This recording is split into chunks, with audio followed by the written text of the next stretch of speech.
আচ্ছা, কখনো কি মনে হয় আপনি কেন বেঁচে থাকবেন? তাহলে আমার উত্তরটা হবে you will live for stories to tell. খুবই ক্ষণস্থায়ী এবং ছোট এই জীবনে আমরা আসলে আমাদের কোনো কিছুই রেখে যেতে পারি না, কিন্তু দিন শেষে থেকে যায় আমাদের জীবনের কিছু খুচরো গল্প, যে গল্পগুলোই হয়তোবা আমাদের জীবনের ঝড় তুফানের সমতুল্য, যে গল্পগুলোই আমাদেরকে কাঁদিয়েছে, যে গল্পগুলোই আমাদেরকে হাসিয়েছে। তাই বলবো, জীবনের প্রতিটা দিন সুযোগ পেলেই বাঁচুন।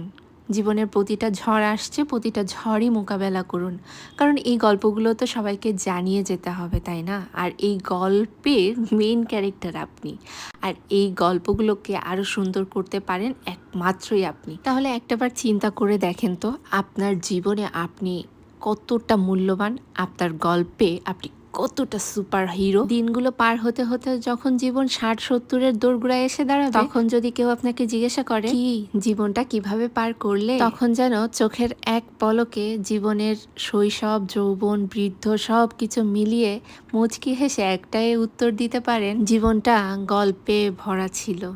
আর সেই গল্পের একমাত্র সাহসী ক্যারেক্টার ছিলাম আমি। তাই বলি, নিজের জীবনের গল্পগুলো শোনাতে হলেও একটাবার প্রাণ খুলে বাঁচুন।